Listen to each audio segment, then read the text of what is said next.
अकबर और बीरबल। जब भी बुद्धिमत्ता, चतुराई और हाजिर जवाबी की बात होती है तो सबसे पहला नाम बीरबल का आता है।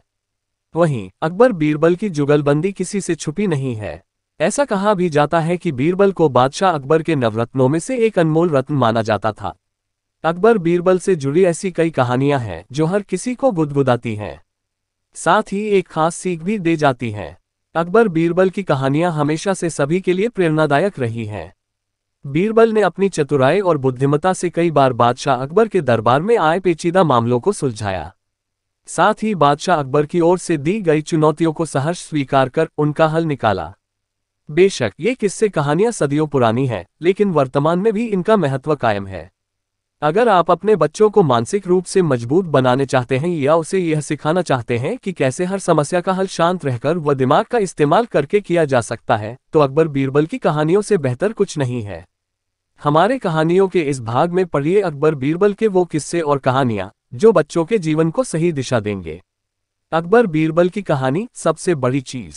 एक बार की बात है, बीरबल दरबार में मौजूद नहीं थे। इसी बात का फायदा उठाकर कुछ मंत्रीगण बीरबल के खिलाफ महाराज अकबर के कान भरने लगे।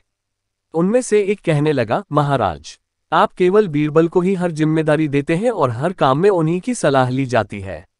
इसका मतलब यह है कि आप हमें अयोग्य समझते हैं। मगर ऐसा नहीं है, हम भी बीरबल जितने ही योग्य हैं। महाराज को बीरबल बहुत प्रिय थे। वह उनके खिलाफ कुछ नहीं सुनना चाहते थे, लेकिन उन्होंने मंत्रीगणों को निराश न करने के लिए एक समाधान निकाला। उन्होंने उनसे कहा, मैं तुम सभी से एक प्रश्न का जवाब चाहता हूं, मगर ध्यान रहे कि अगर तुम लोग इसका जवाब न दे पाए तो तुम सबको फांसी की सजा सुनाई जाएगी। दरबारियों ने झिझक कर महाराज से कहा, ठीक है महाराज, हमें आपकी ये शर्त मंजूर है, लेकिन पहले आप प्रश्न तो पूछिए। महाराज ने कहा, दुनिया की सबसे बड़ी चीज क्या है? ये सवाल सुनकर सभी मंत्रीगण एक दूसरे का मुंह ताकने लगे। महाराज ने उनकी ये स्थिति देखकर कहा, याद रहे कि इस प्रश्न का उत्तर सटीक होना चाहिए। मुझे कोई भी अटपटा सा जवाब नहीं चाहिए।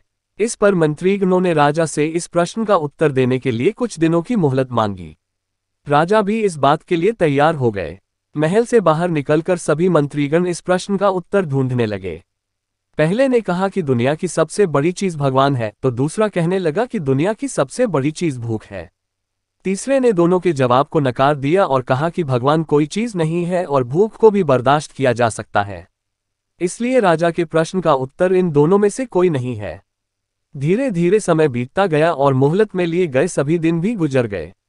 फिर भी राजा द्वारा पूछे गए प्रश्न का जवाब न मिलने पर सभी मंत्रीगणों को अपनी जान की फिक्र सताने लगी।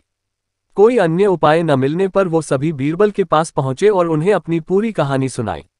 बीरबल पहले से ही इस बात से परिचित थे। उन्होंने उनसे कहा, मैं तुम्हारी जान बचा सकता हूं, लेकिन तुम्हें वही करना होगा जैसा मैं कहूं। सभी बीरबल की बात पर राजी हो गए। अगले ही दिन बीरबल ने एक पालकी का इंतजाम करवाया। उन्होंने 2 मंत्रीगणों को पालकी उठाने का काम दिया, तीसरे से अपना हुक्का पकड़वाया और चौथे से अपने जूते उठवाए व स्वयं पालकी में बैठ गए। फिर उन सभी को राजा के महल की ओर चलने का इशारा दिया। जब सभी बीरबल को लेकर दरबार में पहुंचे तो महाराज इस मंजर को देखकर हैरान थे। इससे पहले कि वो बीरबल से कुछ पूछते, बीरबल खुद ही राजा से बोले, महाराज, दुनिया की सबसे बड़ी चीज गरज होती है। अपनी गरज के कारण ही ये सब मेरी पालकी को उठाकर यहाँ तक ले आए हैं। ये सुन महाराज मुस्कुराए बिना न रह सके और सभी मंत्रीगण शर्म के मारे सिर झुकाए खड़े रहे। कहानी से सीख। इस कहानी से हमें ये सीख मिलती है कि हमें कभी भी किसी की योग्यता से जलना नहीं चाहिए, बल्कि उससे सीख लेकर खुद को भी बेहतर बनाने की कोशिश करनी चाहिए। इस वीडियो को एंड तक देखने के लिए धन्यवाद। अगर आपको ये स्टोरी अच्छी लगी हो तो चैनल को सब्सक्राइब करना ना भूलें। मिलते हैं नेक्स्ट वीडियो में।